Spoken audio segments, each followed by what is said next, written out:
ध्रुवीय अस्वल अस्वलाची एक अनोखी प्रजाती आहे। हा बर्फाच्छादित देशांमध्ये आढळणारा एक सुंदर प्राणी आहे। ध्रुवीय अस्वल बर्फात लोळून स्वतःला स्वच्छ करतात। ध्रुवीय अस्वल आपले संपूर्ण आयुष्य समुद्राच्या बर्फावर घालवते। ध्रुवीय अस्वल अनेक तास ते दिवसभर पाण्यात पोहू शकतात। ध्रुवीय अस्वल आर्क्टिकचा राजा म्हणूनही ओळखले जाते। जगातील बहुतेक ध्रुवीय अस्वल आर्क्टिक खंडात आढळतात। त्याला उंच प्रजाती असण्याचा मान आहे। ती त्याच्या मागच्या पायांवर उभी असताना 10 फूट उंच वाढू शकते। ध्रुवीय अस्वल अत्यंत शक्तिशाली आणि वाघांपेक्षा खूप मोठे आहे। ध्रुवीय अस्वल आपल्या अधिवासात टिकून राहण्याचा खूप प्रयत्न करते। ध्रुवीय अस्वल त्यांचा बहुतेक वेळ समुद्रात घालवतात। हा प्राणी दिसायला अतिशय आकर्षक आणि पांढरा आहे। ध्रुवीय अस्वलाची त्वचा काळ्या रंगाची असली तरी त्यांची फर पांढरी दिसते।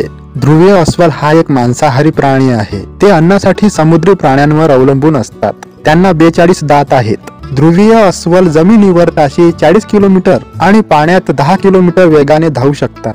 ध्रुवीय अस्वल 1 मैल दूर म्हणजेच 1.6 किलोमीटर वरून त्यांच्या शिकारचा वास ओळखू शकतात। जगातील सर्वात मोठ्या मांसाहारी प्राण्यांपैकी एक आहे। हा मांसाहारी वर्गात येणारा प्राणी आहे, ज्याचा आवडता शिकार पाण्यात राहणारा सील आहे। निरोगी नर ध्रुवीय अस्वल 680 किलोग्रॅम वजनाचे असतात। मादी ध्रुवीय अस्वल सामान्यतः नर ध्रुवीय अस्वलाच्या वजनाच्या निम्मे असते। शास्त्रज्ञांच्या मते सध्या ध्रुवीय अस्वलांची एकूण संख्या 20,000 आहे। त्यापैकी 95% ध्रुवीय अस्वल आर्क्टिक खंडात राहतात। ध्रुवीय अस्वलाचे वैज्ञानिक नाव उर्सस मेरिटिमस आहे। कॅल्गरी कॅनडा येथे 1998च्या हिवाळी ऑलिम्पिकचे उद्घाटन एका ध्रुवीय अस्वलाने केले होते। ध्रुवीय अस्वलाच्या सन्मानार्थ दरवर्षी 27 फेब्रुवारी रोजी आंतरराष्ट्रीय ध्रुवीय अस्वल दिवस साजरा केला जातो। आर्क्टिक खंडाव्यतिरिक्त ध्रुवीय अस्वल उत्तर अमेरिका आणि युरेशिया खंडाच्या काही भागात देखील आढळतात,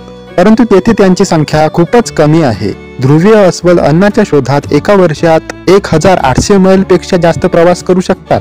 शास्त्रज्ञांचा असा विश्वास आहे की ध्रुवीय अस्वल साधारण तपकिरी अस्वल प्रजातींमधून सुमारे 2 लाख वर्षांपूर्वी विकसित झाले। ध्रुवीय अस्वलाचा समूह स्लीथ म्हणून ओळखला जातो। ध्रुवीय अस्वल साधारणपणे दर 4 ते 5 दिवसांनी नवीन शिकार करतात। ध्रुवीय अस्वलांच्या पायावर कडक फर असते, जे त्यांना बर्फावर घसरण्यापासून प्रतिबंधित करते। नर ध्रुवीय अस्वलांना एकांतात राहणे आवडते आणि केवळ प्रजननादरम्यान मादी अस्वलांसोबत राहणे आवडते। मादी ध्रुवीय अस्वलाला तिच्या मुलांसोबत राहायला आवडते आणि कुटुंबाप्रमाणे तिच्या जबाबदाऱ्या पार पाडतात। ध्रुवीय अस्वलाच्या पिल्लांचे वजन जन्माच्या वेळी फक्त 1 पौंड असते। ध्रुवीय अस्वल 3 फूट जाड बर्फाखाली तरंगणारा सील फक्त वास घेऊन शोधू शकतात। ध्रुवीय अस्वलाच्या प्रजाती सध्या नामशेष होण्याच्या धोक्याचा सामना करत आहेत, कारण जागतिक तापमान वाढीमुळे तापमानात वाढ होण्याच्या उच्च दरामुळे त्यांच्या जीवनावर विपरीत परिणाम होतो। आतापर्यंत नोंदवलेले सर्वात मोठे ध्रुवीय अस्वल 2209 पौंड वजनाचे होते आणि 1960 मध्ये वायव्य अलास्का येथे सापडले होते।